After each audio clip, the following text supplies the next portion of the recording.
ஓம் ஸ்ரீ குருபியோ நமக. ஓம் ஸ்ரீ மகா பெரியவா சரணம். நாளைய தினம் அற்புதமான பங்குனி உத்திரம். ஏப்ரல் 11ஆம் தேதி வெள்ளிக்கிழமை வந்திருக்கக்கூடிய இந்த நாள்ல இப்ப நாம சொல்லக்கூடிய இந்த பொருட்களை ஒன்றாக சேர்த்து எரித்து வீட்டுல இது மாதிரி பயன்படுத்தும் போது இனிமே உங்களுக்கு வாழ்க்கையில எதை தொட்டாலும் வெற்றி தான். செல்வம், பணம் இது எல்லாமே தானாக நிரம்பி வழியும். அது என்ன பரிகாரம் வழின்னு பாக்குறதுக்கு முன்னாடி நம்மளோட வீடியோஸை இப்ப நீங்க ஃபர்ஸ்ட் டைம் பாக்குறீங்கன்னா மறக்காம சப்ஸ்கிரைப் பண்ணிக்கோங்க. தொடர்ந்து இது மாதிரி அப்டேட் தெரிஞ்சுக்கிறதுக்கு பக்கத்துல நோட்டிபிகேஷன் பெல்லை கிளிக் பண்ணி ஆல் அப்படிங்கிறத செலக்ட் பண்ணிக்கோங்க. இப்ப பங்குனி உத்திரம் அன்னைக்கு என்னென்ன பொருட்களை எரித்து என்ன மாதிரி வழிபாடு செய்யணும் அப்படிங்கிற பத்தி தெளிவா தெரிஞ்சுக்கலாம். நமக்கு வாழ்க்கையில ஒருத்தவங்களுக்கும் ஒரு இஷ்ட தெய்வம் இருக்கும். குல தெய்வம் அப்படிங்கிறது தனி. இஷ்ட தெய்வம் அப்படிங்கிறது எந்த காரியத்தை தொடங்கினாலும் சரி, எதுல வெற்றி தோல்வி கிடைச்சாலும் சரி, நம்ம வாயிலிருந்து வரக்கூடிய முதல் வார்த்தை அந்த தெய்வத்தோட பெயரா தான் இருக்கும். அதுல முக்கால்வாசி பேருக்கு இருக்கக்கூடிய இஷ்ட தெய்வம் யாருன்னு கேட்டீங்கன்னா முருகப்பெருமான் தான். முருகப்பெருமானுக்கு பல விரதங்கள் வந்திருந்தாலும் தமிழ் வருஷத்தோட, அதாவது தமிழ் மாதங்கள்ல கடைசி மாதமா வரக்கூடிய இந்த பங்குனி மாதத்துல வரக்கூடிய கடைசி நட்சத்திரம் இருக்குல்ல, உத்திரம் நட்சத்திரம், அது சக்தி வாய்ந்த ஒரு நாள். மாதம் வரக்கூடிய சஷ்டி அன்னைக்கோ கிருத்திகை நட்சத்திரத்தன்னைக்கோ நீங்க வழிபாடு செய்தா என்ன பலன் கிடைக்குமோ அதை இந்த ஒரு நாள்ல நீங்க பெற முடியும். ஒரு வருடமும் பங்குனி மாதத்துல வரக்கூடிய உத்திரம் நட்சத்திரமும் பௌர்ணமி திதியும் சேரக்கூடிய அற்புதமான நேரம் தான் பங்குனி உத்திரம். ஆனா எல்லா வருடமும் இது ஒரே மாதிரி சேர்ந்து வரும் நம்மளால சொல்ல முடியாது. உதாரணத்துக்கு இந்த வருடம் ஏப்ரல் 10ஆம் தேதி மதியம் 2 மணிக்கு ஆரம்பிக்கக்கூடிய உத்திரம் நட்சத்திரம் ஏப்ரல் 11ஆம் தேதி மாலை 4 மணி 11 நிமிஷம் வரைக்கும் இருக்கு. ஆனா பௌர்ணமி திதி ஏப்ரல் 12ஆம் தேதி அதிகாலை 4:15 மணிக்கு ஆரம்பிச்சு ஏப்ரல் 13ஆம் தேதி காலை 6 மணி வரைக்கும் இருக்கு. பௌர்ணமி திதியும் உத்திரம் நட்சத்திரமும் தனித்தனியா வந்திருந்தாலும் இந்த பங்குனி உத்திரம் அப்படிங்கிறது நட்சத்திரம் அடிப்படையில் எடுக்கக்கூடிய விரத தினம் அப்படிங்கிறதால ஏப்ரல் 11ஆம் தேதி வெள்ளிக்கிழமை தான் நம்ம பங்குனி உத்திரமா கணக்குல எடுத்துக்கிறோம். முன்னாடியே சொல்லியிருந்தோம், முருகப்பெருமான் இங்க பல பேருக்கு இஷ்ட தெய்வமா இருக்காங்க. ஒருவேளை இது வரைக்கும் நீங்க இஷ்ட தெய்வமா முருகப்பெருமான் நினைக்கல, அந்த அளவுக்கு பெருசா முருகப்பெருமான வழிபாட்டுக்கு முக்கியத்துவம் கொடுக்கலனா அதுக்கு ஆரம்ப புள்ளியா இந்த ஒரு பங்குனி உத்திர தினத்தை நீங்க பயன்படுத்திக்கலாம். பங்குனி உத்திர தினம் அன்னைக்கு முருகப்பெருமான் போட்டோஸ்ல இருந்துச்சுன்னா அதை கழுவி சுத்தப்படுத்தி சந்தனம் குங்குமம் போட்டு வைக்கணும். மஞ்சள் குங்குமம் போட்டு வைக்கிறது சிறப்பு தான். அதை விட சந்தனம் குங்குமம் போட்டு வைத்து முருகப்பெருமான் போட்டோவுக்கு அவருக்கு பிடித்த மலர்களால் அலங்காரம் செய்து பிடிச்ச நைவேத்தியங்கள் செஞ்சு வச்சு படைக்கிறது கூடுதல் விசேஷம். உங்க வீடு பக்கத்துல இருக்கக்கூடிய முருகன் கோவில்கள்ல அபிஷேக ஆராதனைகள் நடக்கும். அதுல போய் கலந்துக்கோங்க. அந்த அபிஷேகத்துக்கு தேவையான பொருட்களை உங்க கையால வாங்கி கொடுக்கறதும் கூடுதல் சிறப்பு. அன்றைய தினம், அதாவது பங்குனி உத்திரம் அன்னைக்கு எக்கச்சக்கமான பக்தர்கள் பால் குடம் சுமந்தும் காவடி எடுத்துட்டு வந்தும் அவங்களோட நேர்த்தி கடனை செலுத்துவாங்க. அந்த மாதிரி விஷயங்களை கண் குளிர பாக்குறதே கோடி புண்ணியம். வாழ்க்கையில இன்னும் நிறைய பேருக்கு இந்த திருமண வாழ்க்கை அப்படிங்கிறது ஒண்ணு சரியா அமையாம இருக்கும். அப்படி இல்லைன்னா அவங்களுக்கு திருமண தடை ஏற்பட்டு திருமண வரன் அமையாம இருக்கும். அப்படிப்பட்ட நபர்கள் எல்லாருக்கும் இந்த ஒரு பங்குனி உத்திரம் ஒரு வரப்பிரசாதம். ஏன்னா இந்த பங்குனி உத்திரம் தினத்துலதான் எக்கச்சக்கமான தெய்வீக திருமணங்கள் நடந்திருக்கிறதா புராணங்கள்ல சொல்லப்பட்டிருக்குதான். உதாரணத்துக்கு ராமர் சீதை, சிவன் பார்வதி, முருகன் தெய்வானை, இவங்க எல்லாரோட திருமணங்களும் இந்த பங்குனி உத்திரம் அன்னைக்குதான் நடந்ததா புராணங்கள்ல சொல்லப்பட்டிருக்குது.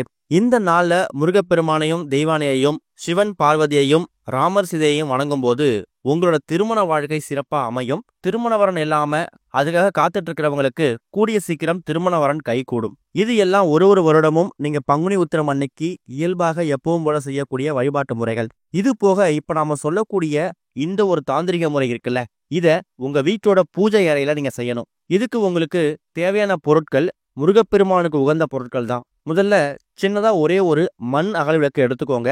கட்டாயம் எல்லார் வீடுகள்லயும் மண் அகல் விளக்கு அப்படிங்கிறது இருக்கும். அதை எடுத்து தயார் செஞ்சு வச்சுக்கோங்க. ஏன்னா அதுலதான் இப்ப நம்ம சொல்லக்கூடிய பொருட்களை ஒன்றாக சேர்த்து எரிக்க போறீங்க. அதுல முதல் முக்கியமான பொருள் ஒரே ஒரு துண்டு செம்பருத்தி இலை. ரொம்ப பெரிய இலையா போடுங்கிற கட்டாயம் கிடையாது, சும்மா சின்னதா கிள்ளி எடுத்தா கூட போதும். செம்பருத்தி இலை அப்படிங்கிறது முருகப்பெருமானுக்கு உகந்த ஒரு முக்கியமான இலை. செம்பருத்தி இலையை நீங்க பாத்தீங்கன்னா முருகனோட வேல் வடிவத்துல இருக்கும். முருக கடாட்சம் பொருந்திய அற்புதமான ஒரு பொருள் தான் இந்த செம்பருத்தி இலை. அது கூட ஒரே ஒரு துண்டு ஏலக்காய், ஒரே ஒரு துண்டு கிராம்பு போட்டுக்கணும். ஏலக்காய் அப்படிங்கிறது பணவசியம், ஜனவசியம் இது இரண்டுத்துக்கும் பயன்படுத்தக்கூடிய அற்புதமான ஒரு பொருள். கிராம்பு மகாலட்சுமி தாயார் அம்சம் பொருந்திய ஒரு பொருள். அடுத்ததா சந்தனம். சந்தனம் அப்படிங்கிறது நீங்க பொடி சந்தனம், அதாவது பவுடர் சந்தனமா பயன்படுத்தினாலும் சரி, இல்ல சந்தன வெள்ளைகளை எடுத்து கொஞ்சமா அதை பொடியாக்கி அதுல கலந்துக்கிட்டாலும் சரி. அது கூட ஒரே ஒரு துண்டு பச்சை கற்பூரம். பச்சை கற்பூரம் அப்படிங்கிறது மகாவிஷ்ணு வாசம் செய்யக்கூடிய ஒரு பொருள். மகாலட்சுமி தாயாருக்கும் உகந்த ஒரு பொருள் தான். இப்ப சொல்லிக்கக்கூடிய இந்த பொருட்கள்ல முருகனுக்கு உகந்த பொருட்களும் இருக்கு, மகாலட்சுமி தாயாருக்கு உகந்த பொருட்களும் இருக்கு, மகாவிஷ்ணுக்கு உகந்த பொருட்களும் இருக்கு. இந்த பொருட்கள் எல்லாத்தையும் உங்க வீட்டோட பூஜை அறையில நீங்க எத்தனை மணிக்கு பூஜை பண்றீங்களோ அந்த பூஜையெல்லாம் முடிச்சுட்டு அதுக்கப்புறம் உங்களோட ஓய்வு நேரத்துல நீங்க செய்யலாம். பங்குனி உத்திரம் ஏப்ரல் 11ஆம் தேதி வந்திருக்கக்கூடிய வெள்ளிக்கிழமை காலையில 10:12 ராகு காலம், மதியம் 3:04 யமகண்டம். இந்த 2 நேரத்தை தவிர மற்ற நேரங்கள்ல தாராளமா நீங்க இந்த வழிபாட்டை செய்யலாம். ஒருவேளை பூஜை அறையில அமர்ந்து இந்த பரிகாரத்தை செய்யறதுக்கான இடம் இல்லைன்னா உங்க வீட்டோட மெயின் ஹால்ல கூட நீங்க பண்ணலாம். மண் அகல் விளக்குல இந்த பச்சை கற்பூரம், செம்பருத்தி இலை, கொஞ்சமா சந்தனம், ஏலக்காய், கிராம்பு இது எல்லாத்தையும் சேர்த்து அதுல கொஞ்சமா நெய் சேர்த்து அந்த பச்சை கற்பூரத்தை எரிய விடணும். அந்த பச்சை கற்பூரத்தை எரியும் போது அது கூட இந்த ஏலக்காய், கிராம்பு, செம்பருத்தி இலை, சந்தனம் இது எல்லாம் கலந்து ஒரு ஜோதி உருவாகும். அந்த ஜோதிய உங்க குடும்பத்திற்குடைய எல்லா நபர்களும் கண்குளிர பார்க்கணும். அதை முருகப்பெருமானா பாவிக்கணும். அதுக்கப்புறமா அந்த ஜோதி எரிஞ்சு முடிஞ்சதுக்கு அப்புறம் அந்த மண் அகல் விளக்கை எடுத்து ஓரமா பத்திரப்படுத்தி வச்சுக்கோங்க. சூடு ஆறட்டும். சூடு ஆறுனதுக்கு அப்புறமா அதுல ஒரு கருமை நிற சாம்பல் ஒரு பொடி மாதிரி உருவாயிருக்கும். அதை உங்க வீட்டோட விபூதி திருநீர் இருக்குல்ல, தினமும் நீங்க பயன்படுத்தக்கூடிய விபூதி திருநீர், அதுல நீங்க தயார் செய்து வைத்திருக்கக்கூடிய அந்த கருமை நிற பொடி சாம்பல் இருக்குல்ல அதை கலந்து விட்டுருங்க. அவ்வளவுதான். ஆண்களா இருக்க பட்சத்துல தினமும் நெத்தில இட்டுக்கலாம். பெண்களும் தாராளமா நெத்தில வச்சுக்கலாம். அது வைக்கும்போது கொஞ்சமா கூட குங்குமமோ இல்ல மஞ்சளோ சேர்த்து வச்சுக்கிறது சிறப்பு. முக்கியமான விஷயமா வெளில போறீங்க, ஒரு வேலை விஷயமா போறீங்க, ஒரு இன்டர்வியூ விஷயமா போறீங்க, இப்ப போகக்கூடிய காரியத்துல வெற்றி உண்டானா என் வாழ்க்கையில் ஒரு பெரிய திருப்புமுனை ஏற்படுத்தும் நம்பிக்கை இருக்கும்ல, அந்த மாதிரி காரியங்களுக்கு போகும்போது நீங்க தயார் செய்து வைத்திருக்கக்கூடிய அந்த பொடியோட விபூதியை கலந்து கொஞ்சம் நெத்தில வச்சுக்கிறது மூலயமா போகக்கூடிய எல்லா விஷயத்திலையும் உங்களுக்கு சித்தி உண்டாகும். பெண்களா இருக்க பட்சத்துல உங்களுக்கு பாதுகாப்பு கிடைக்கும். அந்த முருகப்பெருமானே உங்க கூட வர்றதா ஒரு நம்பிக்கை ஏற்படும். பயம் பதட்டம் இல்லாம எந்த நேரத்துல வேணாலும் எந்த இடத்துல வேணாலும் நீங்க போகலாம். மாதத்துக்கு ஒரு முறை வரக்கூடிய சஷ்டி திதி அன்னைக்கோ கிருத்திகை நட்சத்திரத்தன்னைக்கோ மறுபடியும் இந்த பொருட்களை தயார் செய்து இது தீர்ந்ததுக்கு அப்புறமா நீங்க விபூதியில கலந்துக்கலாம். பார்க்கறதுக்கு ரொம்ப எளிமையான பரிகாரம் மாதிரி தெரியும். ஆனா இது மூலமா கிடைக்கக்கூடிய பலன்கள் அப்படிங்கிறது ரொம்ப அபரிமிதமானது. உங்களையே அறியாம வெற்றியை உங்கள் பக்கம் நீங்க வசப்படுத்திக்கிறதுக்கான அற்புதமான ஒரு வழிபாட்டு முறை. இதுக்கு நீங்க செலவு பண்ணக்கூடிய நேரம் என்னவோ ஒரு 5 நிமிடத்துல இருந்து 10 நிமிடம் தான். இது மூலயமா கிடைக்கக்கூடிய வெற்றி அப்படிங்கிறது முழுக்க முழுக்க உங்களை மட்டும்தான் சேரும். இது மூலயமா உங்களுக்கு எந்த நஷ்டமும் வரப்போறது இல்லை.